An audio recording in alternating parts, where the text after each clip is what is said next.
From the New York City area, welcome to the Badass Counseling Show, where the master badass himself, Sven takes you deep and gives balm for the soul, baby.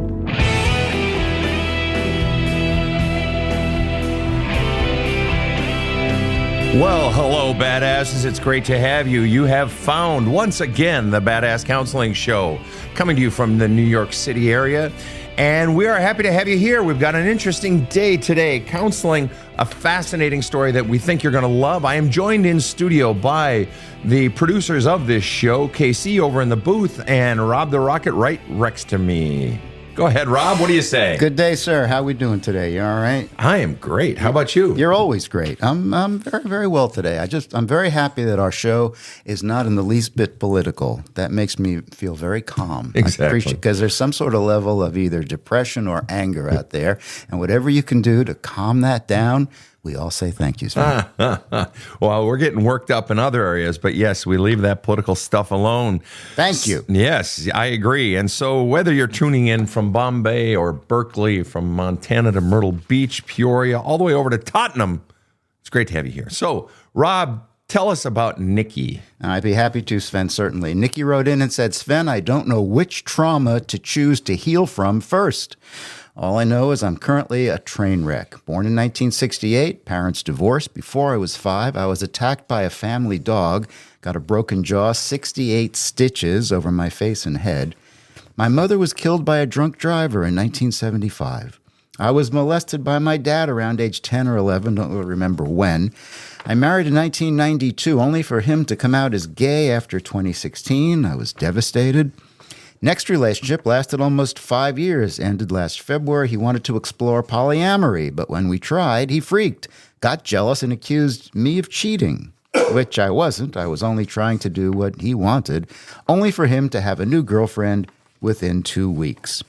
After this, my depression hit rock bottom. I've always had it, but got suicidal after my ex-husband came out. I felt better for a while, now bad again. I am becoming a hoarder, losing joy in the things I used to love. I avoid family and friends and hide out in my messy home with my 2 dogs. I'm just a freaking train wreck. I don't know where to begin. Hi there. Thanks for having me. Pleasure is completely ours, truly. All right, so we're just going to get to work here. Let me ask you, out of all of those things, I mean, that's a hell of a list. And tragically, you're not alone, the list that some people have, but I don't think anybody can dispute that you pretty much touched all the bases there.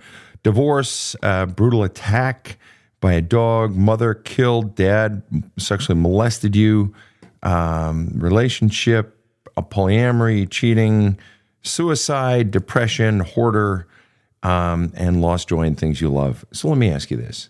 In all of that, what is the hardest part for you?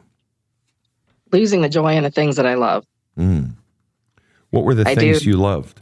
I used to do a lot of woodworking, and hand knitting. I came from a very crafty family, and I've always had hobbies, no matter how busy my job was, I was never too tired or too busy to do something. And lately it's just come home and turn on the TV.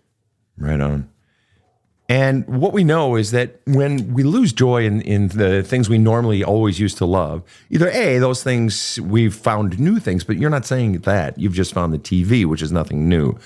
Or what's usually happening is that there's so much pain, so much frustration, so much everything in there that it just sucks us down from the inside. That 500-pound bag of rocks is just dragging you down and bleeding your life energy in so much pain. Let me ask you, what have you done to attempt to solve that? I have to believe you've probably tried therapy or other things. What have you done? Yeah, I tried therapy after my husband came out. Never really had a really good fit with the therapist because not many therapists have dealt with a straight spouse situation. They don't know what to do with us. Everybody's always so happy for the spouse that came out and things, and they tend to forget the rest of us on the other side of it. And so I kind of gave up on that. My family doctor has been great as far as helping me manage medication and things like that. I have a few really good, wonderful friends that work really hard to keep me coming out of the house, or out of my shell. They call me, check on me, and things like that. But it's gotten harder over the last year, especially. But I feel like this last change in medication has helped me start to climb out of the hole again. And, so it's just beginning. And you said it's been harder in the last year. Why has it been harder in the last year? Why not? I don't know. This last breakup, I don't know if that's the way he did it. Being accused of cheating when I wasn't. I don't know. I just spiraled out of control and just hit rock bottom again. And hey, let me ask you, had you ever been at that level of rock bottom before? Oh, yeah. Okay. So then when your husband came out as gay, that was a rock bottom. Totally out of left field, but I'm curious, have you, and this may be a totally dumb question, but it's an honest question. Have you ever in your life hated yourself? Like now or ever? I don't know if hate is necessarily the word. Disappointed, maybe. Not happy with the way I look sometimes, which a lot of people have that hang up and stuff. But just, I don't know. I always think I can do better, be better, but I fail, How far back does it go? When do you recall that sort of disappointment in self? Junior high school, when I got into sports and stuff, it was like my dad was living vicariously through me as far as, you're going to go to the Air Force Academy, you're going to do really well in sports, and you're going to do this and do that. And then when it doesn't happen, it's like, oh gosh, I failed, and you failed insofar as you let him down. Is that what we're talking about? Yeah. Playing for fun, but also very competitive and quite good, it sounds like. But what was the added level of pressure? What did that feel like? Because you had to have felt it. If you felt after the fact when you didn't do it, disappointment, you had to have felt pressure beforehand. Oh yeah. It just was always, got to do better, got to better your time, got to do, or as you're running a race, you hear his voice is the only voice that you hear yelling across the field, come on, Nick, and was that sort of his message all along? Do better, do better, do better. Or what was the message you remember most from Dad? I don't know, really. A lot of it, I think he was a Vietnam vet, and I think there was a lot of disappointment in his life, and I think that kind of got dropped down on me. Meaning? I think there were a lot of things that he wanted to do that he never did. He was a sprinter, right? And he had qualified for, I don't know if it was a national race or a world race or what, while he was in the Marines. And a week before the race, he stepped in wrong and sprained and broke his ankle. And I think it's one of those, he always regretted that he never got to compete as a sprinter. Yeah. And so then I guess what I was wondering is, so you got passed down to you. What got passed down to you? I guess is what I'm wondering exactly. If you were to put it in one sentence or less, what got passed down from Dad's life of disappointment? What got passed down to you? Just that feeling of, I let people down. I let people down. And how was that communicated to you? Really wasn't, just more assumed, whether it was all in my head or, Let me ask you, would that have been the message if you had actually achieved all these big dreams that he had for you? Would it be, gosh, you're a disappointment, you let me down? If I had achieved them? Oh no, he would have been ecstatic. Oh, okay. And so I guess, so the expectation to achieve them and the notion that you let him down was implicit in sort of his putting those expectations or hopes out there to begin with, right? Okay. Mm-hmm. Yeah. So even though you're saying it was never said, God, you're a fucking disappointment, Nikki, even though that was never said, it was implicit. And so you always felt like you were disappointing your father. Now, a really interesting question, though. When did it start? Because you said junior high, high school. Did Dad undergo some radical character change when you hit, 12 years old and you're entering 7th grade in junior high? Or had it been there in different forms prior to that? Talk to me about that. It might have always been there. But like I said, after he molested me, I just kind of shut down there for a few years. And I don't really remember a couple years, really. Just kind of went through the motions and went to school, came home, lived in a world of books and farm animals and stuff, And by that time, your mother had passed away and you were living with your father. Is that correct? Mm-hmm. Yeah. So, and you said he molested you around 10 or 11. Yeah. How long did that last? If you don't feel comfortable answering these questions, just say, I'd rather not. It's totally fine. I really don't remember the timeline. I don't think it was more than a year. But like I said, as a kid, it's like, I don't know. Everything feels like forever, Right. And you were trapped. You were literally trapped. And so to what degree was school safe at least? Or were you? Okay. So you felt safe at school. Thank God. Thank your teachers and your friends. I mean, that's wonderful. Yeah. I went to a really small school, so it made, everybody knew everybody, and the teachers were, really good at taking care of everybody. Oh, it's beautiful. I love that. Blessed teachers. Let me ask you, what do you think the message was that you either got about yourself as a result of the molestations, or that you interpreted about yourself as a child as a result of that? What did you start to believe about yourself? I hate to say it, but that I felt worthless sometimes. And I'm curious, and I applaud you for saying it, truly. Why do you hate to say it? I mean, if it's true, what is it about saying that for you makes it hateful? Made me cry. It's okay. Crying is good. I love that. Let it out. That's beautiful. That's the soul purging. God bless you. Why does it make you cry? What are you feeling right now? Tell me what you're feeling right now, Nikki. Just mostly, why me? Why me? Why did it happen to me? And I always had this fear of him doing it to my younger sister. I don't think he ever did. And then when I started having nieces and stuff, it was like, don't let him near Dad. But you couldn't come right out and frickin' say that. No, of course not. I confronted him before I got married. Wow. The preacher was like, you got to deal with this and everything. And he played the I don't remember card. What an asshole. Fuck him. Yeah. Yeah. Wow. What a piece of shit. Let me ask you, have you ever, it sounds like you haven't, but just to confirm, you've never brought it up to your sister and asked her or talked about it? My youngest sister, no. My older sister, I tried talking to her about it, and she really didn't want to hear it. So I don't know if that makes me wonder if he did it to her. And so that feeling worthless and feeling, why me? What answer have you come up with to the why me? Over all these years, has there been one?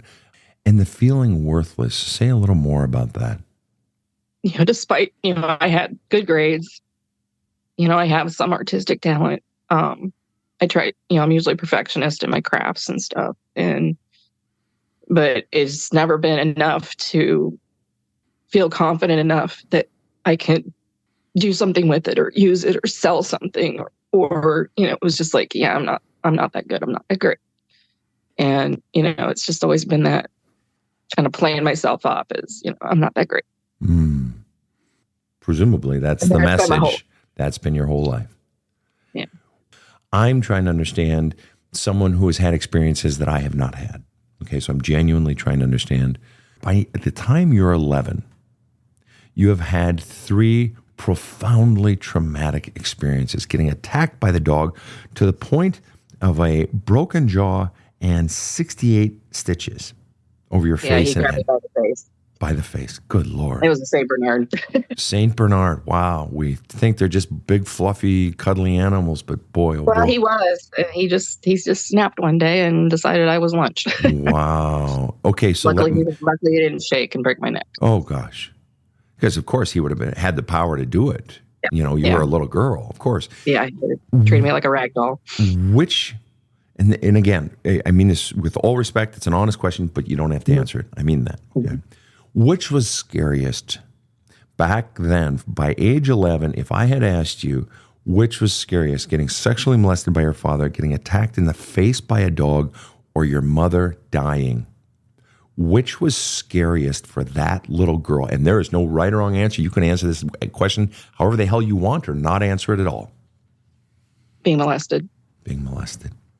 And what is it about that experience for you? And mad respect, okay, for your willingness to talk about this. What was it about that experience for you that made it worse than getting attacked in the face at age 5 and worse than your mother dying, before you had reached roughly 8, somewhere in there? What was it about it? I felt like I couldn't go anywhere or do anything without him being there trying to touch me. My sanctuary used to be to go out to the barn, be with the animals, the peace and quiet. And he would come out and find me out there. And it just, there was nowhere safe. Wow.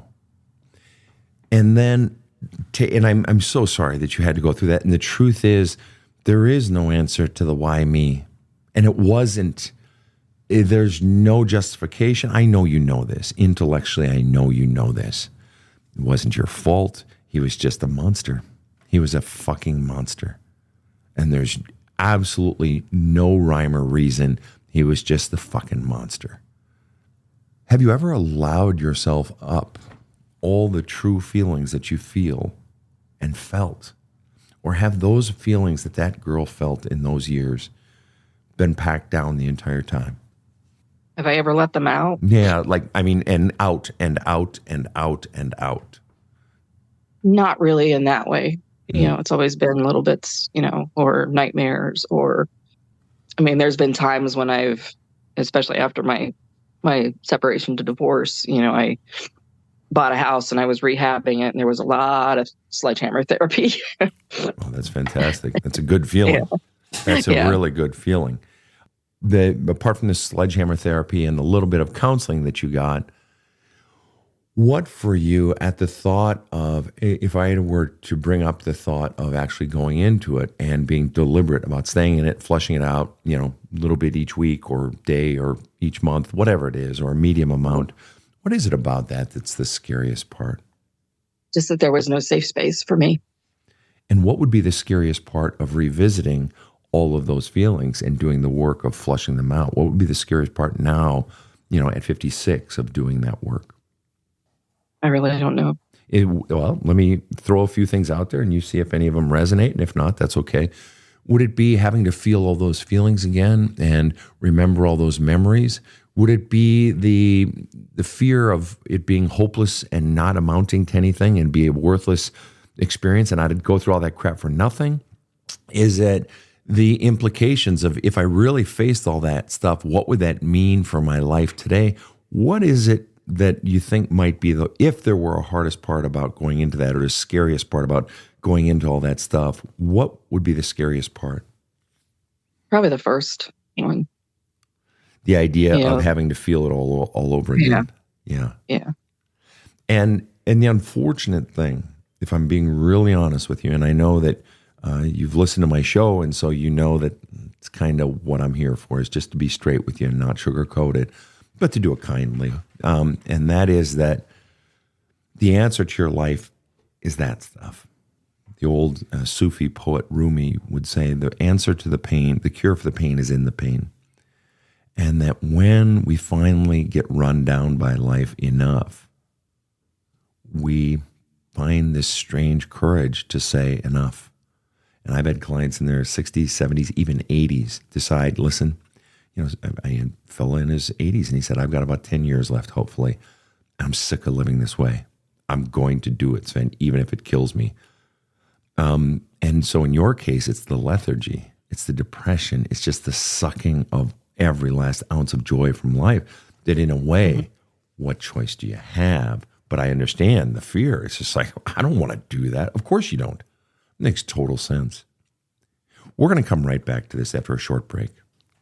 I've been going to therapy for years and spent thousands of dollars.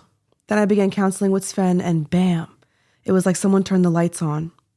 I could finally see the connections and links that I had been looking for to identify where all the pain was coming from.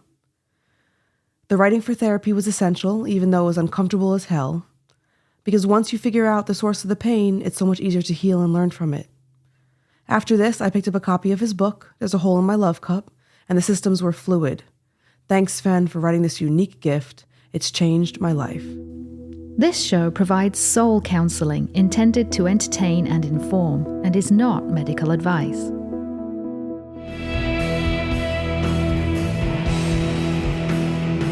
Now, back to the badass. Now, Nikki, it's quite a story you're sharing with us, and powerful in so many ways. And I know for a lot of people who have been victims of crimes, of molestation, of beatings and attacks, and so on and so forth, there's shame attached to it, okay? And which is why one of the things that we offer to every single guest is if they want to use a different name, they can. But when we asked you, you said no. And which is totally fine. Whatever you want, we'll do. You said no. And I'm really curious, what's the reason you said no? At this point in my life, I have nothing to hide, basically, especially after what I went through with my divorce and stuff like that. It's like, it is what it is. It is what it is. Was that the point when you went through the divorce, when he came out as gay, and then you went through the divorce? Was that the point where you sort of threw up your hands and said, I am what I am, is what it is? I'm not ashamed anymore. Did the shame stop there? Kind of, yeah. I mean, at first it was, the mortification of, a 24-year marriage ending in the way that it did. And just the way things were when we were going through it. But my first thought after he told me, because I'm one of the lucky ones, he actually came out to me. He'd been cheating for a couple of years, but he did actually come out to me. My first thought was, I don't want to lose him as a friend. And because we've always been really, really good friends. And once we worked through all the divorce crap, we have still been able to maintain that. And that's been huge for me. That's beautiful.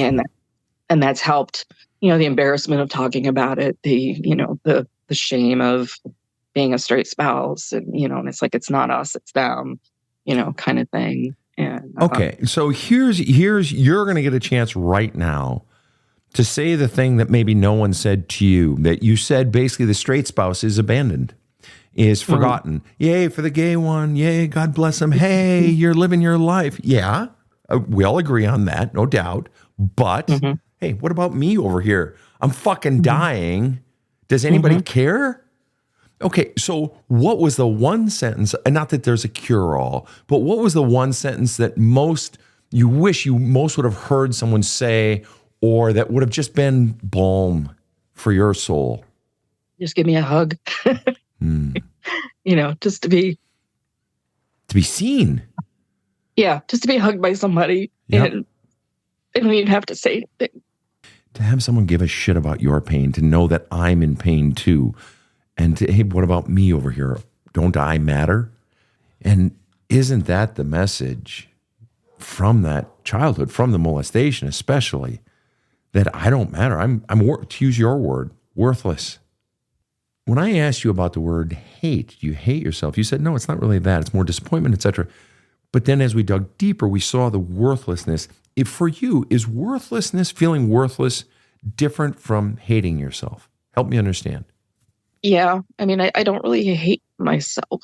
I don't know how to put it into words. You're doing great. Take your time. I just, it's even after with my ex, I never hated him either, But, and why do you think that is? I mean, I know you wanted the friendship and so on and so forth, but I mean, if my lover comes out as gay, that's one thing. And I understand, and that's confusing and so on and so forth. And well, let me ask you first, which was worse, the fact that he ended up being gay and divorced you, or was it the cheating? You tell me. The cheating, right.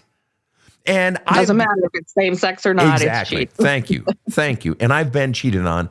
And one of the feelings I felt was fucking hate. I fucking hate you for doing that to me. And it doesn't mean I'm going to hate you forever. I'm saying right now, just like after I have that fucking Big Mac at McDonald's, I am ecstatic, right? Now, 4 hours from now, I'm going to want another one, so I'm not ecstatic anymore. But the point is, it's a feeling. It's a feeling. Feelings come, feelings go. That's okay. Hate is not a permanent state.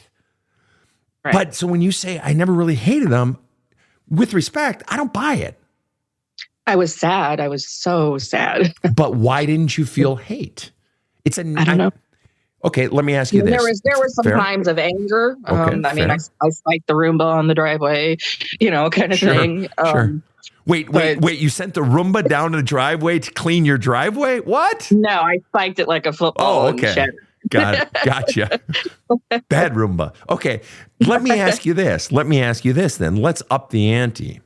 Did you hate the dog that attacked you? Have you ever hated that dog for attacking you? No. Okay. And then the $1 million question.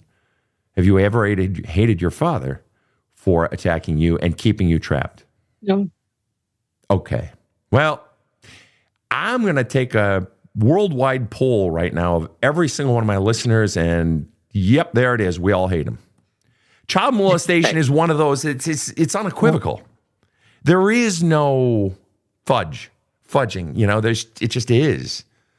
And so what that tells me, and it's okay, your feelings are your feelings, but what that tells me, what I truly believe, is locked down deep inside of you is your voice. And our own voice very often, when it gets trapped, when it gets locked down, what it takes with it is our anger, our justified anger, or in certain situations, our hate. Hate can be a very powerful, healing thing. And so let me ask you, and you've maybe heard me ask this question before on the show, but on the block where I live, there are kids and everything. And let's say that, Steve, one of my neighbors, has a daughter that was sexually molested by a teacher for a year. Right? And I'm sorry to pick out teachers. Could be a nurse, could be a dentist, could be anything, okay? Was sexually molested by a person for a year. And Steve brings him in. So she's right here right now. Sally is right here right now. And she tells you, I was too. I've been molested too, Nikki. Okay? And is it okay for me to hate the person? She's saying to you, and what do you say? Yeah. And she says, if that's what she needs, yeah. And if that's what she feels, okay. And she says to you, do you hate the person that molested you? I was angry. I withdrew from my family quite a bit. I mean, I show up a couple times a year for the holidays, and that's about it. But I've never really felt what I would call hate. Fair. And why do you think that is? I don't know. Let me ask you this. If you're to be totally honest, there's no right or wrong answer. It may seem like I'm pushing in one direction. Maybe I'm nudging a little bit. But if we're talking to Sally, and she tells you the stories, and they ring remarkably similar to yours, let's say, what do you feel towards the person who did this to her? Disgust. Disgust? Say more. What else? What do you think about? What does it bring up? What do you think about in this little girl, this sweet little girl? In her jeans, playful, rambunctious, knowing that you know exactly what the fuck she had to go through. Mm-hmm. What do you think of that person? It's not right that they did it. I just can't. That's okay. So what do you feel towards your father? Or more importantly, just as importantly, what's the reason you confronted him before your wedding? I thought it'd make me feel better. Did it? Not really. Because? There was no closure. Exactly. Because you didn't get what? What is it you were really wanting that he didn't give?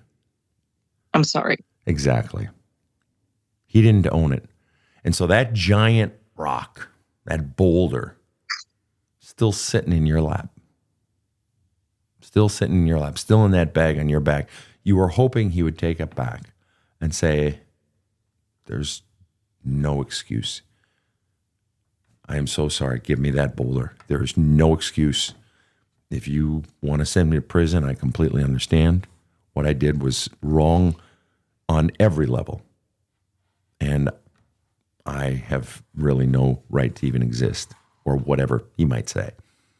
I'm just riffing. If he had said that to you, what would you have felt? I don't know. It might have been a little relief. Honestly, I don't know if it would have made a difference. I don't know. And why is that? I don't know. If you were to take a shot at it, you said it, and so there must be something there. Just, you could change your mind in 2 minutes, in 10 minutes. Why do you think what might not have made a difference? Because I mean, he could have said it, but would he have meant it? Or, I just don't know. At that time in my life, would it have made a difference? And how I felt. I don't know. Okay. So much had happened, in between. So. And so let me ask you, moving then from the anger and hate and so forth, other than presently that you've lost joy in the woodworking and the knitting and the hobbies, apart from that, what is the absolute saddest part about your life for you? I go to work, I come home. That's pretty much my life. So there's no joy, right? Back again. Really? There's no. Well, I mean, I on Saturdays I found a great pottery group. So I go and do pottery all day on Saturdays. They've become kind of like a small family to me. That's lovely. So, good for you. Good for you. You're now in this state of so few things give you joy. The pottery class, God bless them, and the sort of family community, that sense of connection is wonderful. But what's the saddest part before this state of no joy really hit, its maximum? What was it about your life? What's the saddest part about the past? How far past? Yeah, all of it. Just in that thread running through your entire life, the thread of sadness, what's the saddest part, or is there one highlight that is the saddest part? My loss of self-confidence in anything that I do. I put on a great front sometimes, but it's just a front. And when did that start? Just out of curiosity. Probably after the divorce. After the divorce. So it wasn't even sooner than that. Wasn't in middle age, or wasn't in, teen years or early on or anything like that. So you were a confident, strong young woman before all that. I wouldn't say confident and strong, but not as bad as I am now. Sure. So it got worse and worse. And I think a lot of that was having that friendship with my husband. And, And so the divorce happens and you lose your confidence, which implies confidence is, per the Latin, is faith in self. That I believe in myself, right? And so that implies that something about the divorce implies that you sort of failed. Why would you lose faith in self? Any religious faith I had was completely gone. Faith in myself, it was all gone. Had you had religious faith before that? Not strong. I mean, I've always had a belief of that there's something out there. I've never been like a church attendee. Sure. I used to have it shoved down my throat as a kid. And after that, it was like, I don't believe that you have to go to a physical building to be able to worship in your way. No, of course not. But after that, it was all gone. I understand. Just out of curiosity, are you a God person? I mean, at least as far as, do you believe there's a God? Not. I'm just curious more than anything. I believe there's something. I don't know that. That everybody's interpretation of the Bible is right. Right. Right. I mean, I take little things from different religions. I think, that.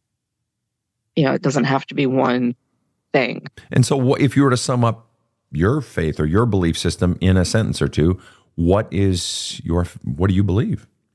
As far as like finding peace in my soul, that would be in nature or being by the sea.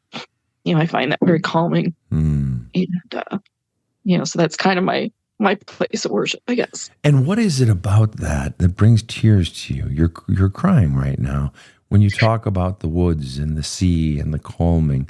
What is it about that conjures the tears? I wish I had it more. Why don't you have it more? Help me understand.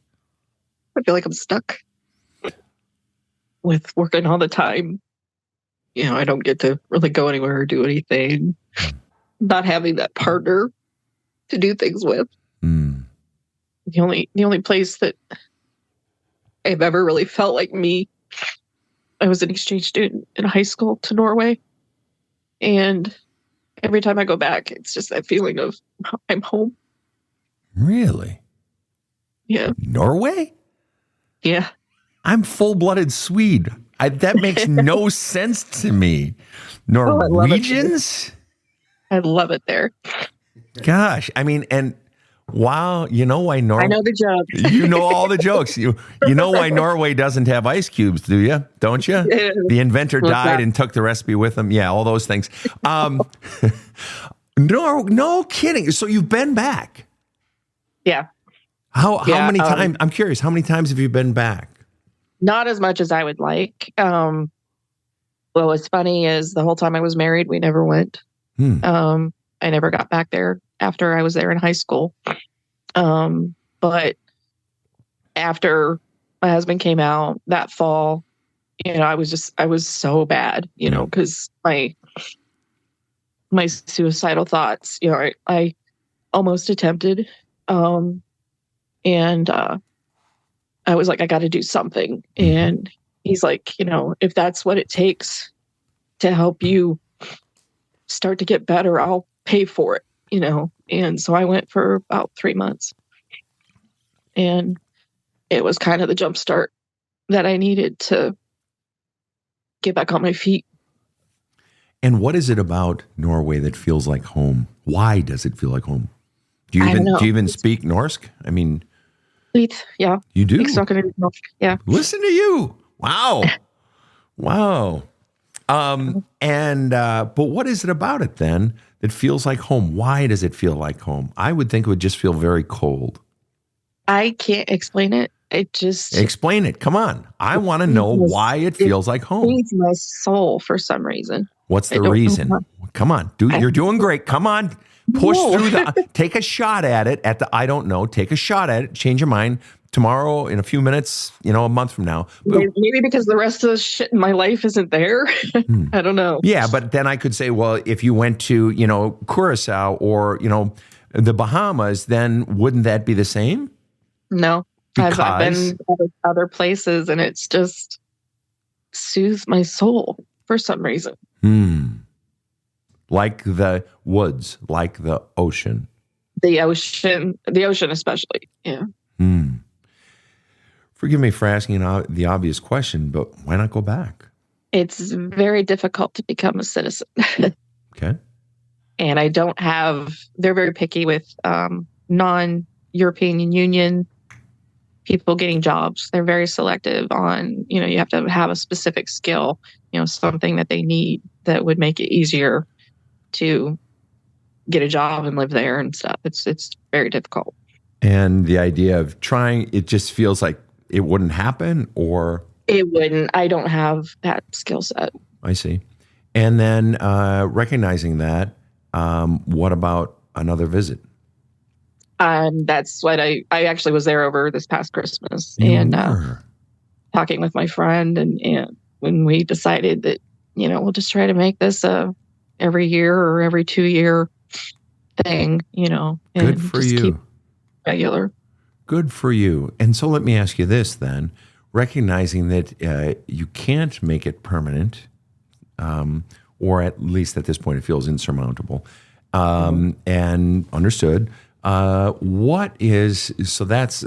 Norway as a place to visit and sort of reconnect with self there, and the ocean as something similar, and your Potter group and the woods and so forth. What do you believe the biggest thing is that you could change, add, or subtract from your life that would have the biggest impact on you?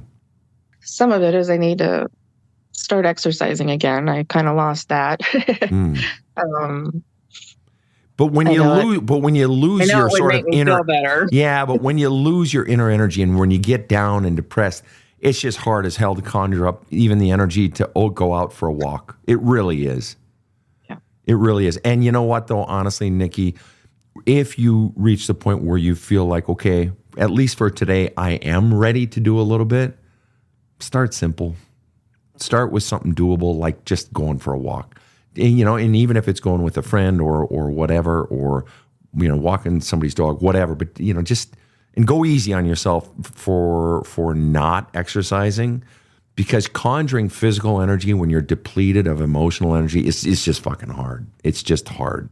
And I have a very pretty physical job also. So what do you do? I actually drive a truck for a construction rental company. Oh, how about that? So I get to play with Bobcat equipment. and is that 2 axles, 3 axles? What do you got? Well, I have my CDL. Okay. But I lucked out and I actually pull their 1-ton truck. So I can haul up to about 14,000 pounds. And so I get to tow a lot of the little stuff. I get to go in the places where the big trucks can't go. You're kind of a tough broad, aren't you? I like my job. I do like my job. Oh, that's fun. That's great. Yeah. It doesn't hurt being around men most of the day either, I suppose. You know? Yeah. They all think I'm weird. So. Yeah. Well, you are, and that's great. I love weird, so there's nothing wrong with that. And they're weird too. They smell, so to hell with them. So let me ask you, I'm curious, what would your means of suicide have been? My 357. Wow. You're going that way. You're going out hard and strong and violent. Yeah. I was sitting on the floor, had the muzzle in my mouth, ready to pull the trigger. And my cat came up and started headbutting me, like pet me, pet me, pet me. And I couldn't do it in front of her. Wow. Saved by the motherfucking cat. Yep. What's your cat's name? Her name was Squeaker. She died a couple years ago. The little one that saved your life. She had one job left, and she did her job. Wow. Yep. How long was Squeaker with you? I had her not long enough. She had a seizure and lost all body control and stuff. She was about 10 or 11. Did you have to put her down? Yeah. Boy, that was a hard day. Were you in the room with her? Oh, yeah. I would leave her. Right on. Huh. Did you have her cremated or buried or what? She's out in my backfield. I kind of have a little pet cemetery going. The good kind, I hope, not the scary kind. Right, the Stephen King. That son of a bitch ruined it for everybody. Yeah. And just out of curiosity, did you go for a new animal or just keep it quiet? I have 2 dogs. You have 2 dogs. Oh, you went the other direction. And well, I had the one dog already, and then I got her a buddy, and I've been debating about whether to get a cat or not. It'd have to be a pretty strong cat to tolerate my younger dog. He's kind of he's in that teenage, gangly, balls to the wall kind of phase. I gotta have Rob chime in here. Rob, any thought? Because his place is a Animal Central. Rob, any thoughts on mixing dogs and cats? There's not a problem mixing dogs and cats, but your story is killing me. What's the hardest part for you, Rob, in hearing the story? I want to bring Rob in here for a second. Saved by the cat. I mean, it's a powerful image. You're very close to your cat, Carly, the studio cat. Yeah, we're overrun with animals here, but I'm especially close to that one. And you have the area that you have for Carly is Carly's area. It's blocked off from the rest of the manor. She's allowed to come out, but chooses not to because there's another cat in the house, and she just doesn't like her. How would Carly interact with the dogs? No problem. But yeah, saved by the cat. That's pretty powerful. So I'm curious in all of this, the tears have come up pretty regularly, pretty frequently. Okay. And that's good. Tears are always good. Always, always good. That's beautiful. That's the sign that the soul is purging. Okay. At least purging the energy and giving words to things facilitates that. Let me ask you, how often, if ever, do you allow yourself to think about these things, but particularly to feel these things and to allow the emotions to come up? Do you ever do this deliberately, or do you try to just sort of forget it and stay away from it? Try to keep it tamped down most of the time. And every now and then it'll rear its ugly head, or a stupid commercial or something will set me off. Right. And I'll have a little crying jag, but it's like my dogs look at me like, what is wrong? Right, crazy lady in the house. Yeah, those stupid commercials. Remember that old AT&T commercial? Reach out and touch someone. Reach out. Those stupid commercials. All those, right? But listen, I'm going to be straight with you here, Nick. Since you're the straight spouse, play on words there, dumb one. You want to get joy, start flushing that shit out.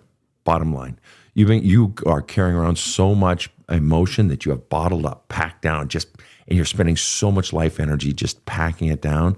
And I know the thought, and you don't even have to go to the molestation thing. You don't even have to touch that one yet. Maybe you'll choose to later. Fine, whatever. But you have to, kid. And I'm calling you a kid because I got you by a year, okay? So I'm telling you, kid, sister, I am telling you, you gotta, just like we did here today. And all we were talking about today was Norway, the woods, and the ocean, and Squeaker, and shit, man. You don't even, but what we discover, yeah, we talked about some of the deep stuff, some of the heavy stuff, but sometimes we don't want to touch that because it's so big. But the more we get out the little stuff or the medium stuff, and I'm not saying Squeaker dying was little by any means, okay? But I think relative to getting your face chewed off or dad molesting you and trapping you for a few years, there's a little bit of a difference there. But even setting that notion aside, the Squeaker one is fresh. It's still fresh, even though it was a few years ago. And the thought of being suicidal and Squeaker, that little girl, little furry monster comes out and nudges you. And that's all it took. Headbutting me, wanting petted. Headbutt you, wanted to be petted. She knew. I think animals do know. I think some animals, boy, I tell you, when my girlfriend is crying, Gunner, who is the laziest, dumbest dog, but the most beautiful animal you've ever seen in your entire life, Gunner will come across the house or come across the room, and he'll come over and want to be petted by her. And he never does that. Never does that, except when she's crying. So I think they feel us. I really do. And so the thought of that, it's like, wow, that's powerful, that memory. So that's when you sit down with the pen and the paper, Nikki. That's when you sit down with the pen and the paper and you say, what am I feeling right now? You write that question. I'm feeling really sad. I miss Squeaker. And boy, that headbutt. And I was going to do the 357. And you write out the stories or whatever you're thinking about. I'm thinking about the trees. The last time I was in, wherever in Oslo, just outside of Oslo in blah, blah, blah. And man, those trees there in that one park were great. And writing about that, but not just your thoughts. Write about what you felt. What you felt when you confronted your dad, what you felt when your husband came out, but then, and the cheating, fuck you, man. I'll just call him Tommy. Fuck you, Tommy, blah, blah, blah, blah, blah, blah. Flushing. And even if you choose to never go back to mom's death or never go back to the year or years of being trapped, even if you choose to never go back to those, you've got all these other ones that are more manageable. But what you're going to find is this. The first time you ever drove a Bobcat when you were being taught, scary, overwhelming, right? Yeah. Of course. It's fucking heavy machinery, right? Or semi-heavy machinery, right? Well, yeah. When I took my CDL, it was like, oh my gosh, how am I, I did it as a challenge to myself. Could I do it? And then, I got to a point where I could parallel park a semi. Bingo. And coming from a person who could not parallel park, and I would never do a semi. I used to drive 77 passenger school bus in the hills of Berkeley, California. And, this beat up old diesel, 15 or 22 passenger thing. And, you're clutching on a hill. So you got my heel on the accelerator. I got the front of my right foot on the brake. And then I got my left foot over on the clutch. And I got a car that drove right up my ass at the stoplight. Yeah. It's like sweating. So I get that. But you learned, you practiced, you got better, you got more proficient and more confident in your skills. Well, it's the exact same. It's the exact same with this stuff. You don't have to touch the dad stuff. You don't have to touch the, whatever, the mauling. You don't even have to touch the cheating yet if you don't want. Although I'm betting that one might be a bit easier for you to go after. But the bottom line is you just start pen to paper. See, that's all therapy is. Therapy is words to experience. But what makes, I believe, journaling, and there are some other tools I talk about in my book, the Love Cup book. There are other tools that can accelerate that process, but what it forces you to do, and it's a choice to go into it and say, okay, I'm going to really think about it and allow the feelings up. What it forces you to do is stay in it and allow those feelings up. So different from demo therapy, when you're sledgehammering, the stuff that you want to change around the house or whatever it was. Different from that is you're actually giving it words, and words have extraordinary power to heal because it's forcing us to think about it, to express, to push it out. It's not just the release of the physical energy, like from a good workout or from a yoga class or from a good swim or whatever it might be.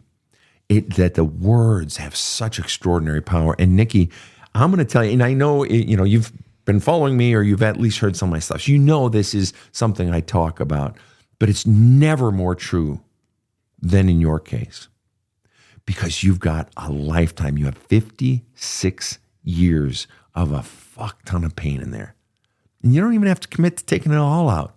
But shit, what if you took out 5 years worth of pain? What if you took out, 3 Whoppers, 10 mediums, and 16 smalls? And maybe the 3 Whoppers are the cheating and the, I can't ever live in Norway because that's kind of disappointing and, whatever. But you just start with the smalls. But the point is, the more you do that, you know what's going to happen? I'll tell you literally the experience you're going to have. First of all, at the beginning, the feeling you're going to feel is overwhelmed, even by the small stuff.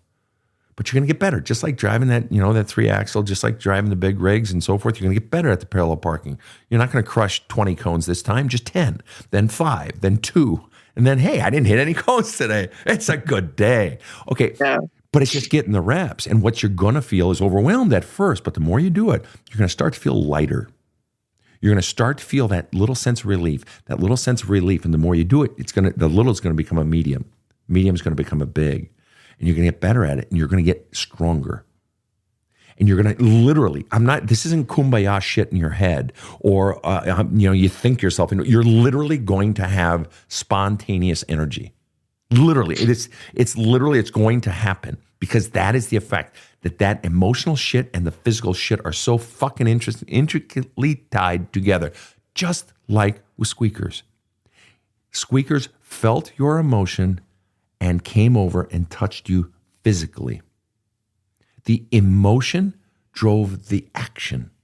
And it's the same way with healing the soul pain. I got to tell you, Nikki, I'm so grateful for you to come on the show and the boldness of you using your name and talking about your story and all the hope in your story. The visits to Norway, the woods, the ocean, the Saturday pottery group, the fact that you have strength, all that strength that you have in your work and and the joy that you get from it. You said that. I enjoy my work and so forth. But the strength that you have now needs to be turned to do the scariest part and to be strong. And I need to do this. I need to go inside. And I'm just going to take this fucking Sven dumbass's idea and I'm going to run with it just for a few months. You don't have to do it every day, but I'm going to try it a few times and start writing some of this out. And using that toughness now to apply to the one person who matters most in your life, and that's you. And the simple fact of the matter is you're a beautiful, smart, strong woman who has worth. You do. And it was a bullshit message that a fucking monster in your past, that his actions put in you, and it was never true to begin with, and you're not a disappointment. You're not. All of his shit getting dumped on you, that's for another day. And that can come out too, and it doesn't have to take forever. But I believe you can heal, Nikki, and I believe you would not have come on this show unless you wanted to. The implicit in coming. So I want to thank you so much for coming onto the show, Nikki. I love having you on the show. Really, this has been lovely. Thanks for coming on the show, Nick. You've been great. Thank you. You bet. And all our listeners, thanks for tuning in to another episode of the Badass Counseling Show. Have a kick-ass day. The Badass Counseling Show is strictly copyrighted. No copies may be made without the express written consent of the Badass Counseling Show, LLC. The Badass Counseling Show is produced by Karen Camparelli and Robert H. Friedman. Executive producer Sven Erlandson. Original music by 2-time Emmy Award-winning composer Trevor Morris. Have a kick-ass day.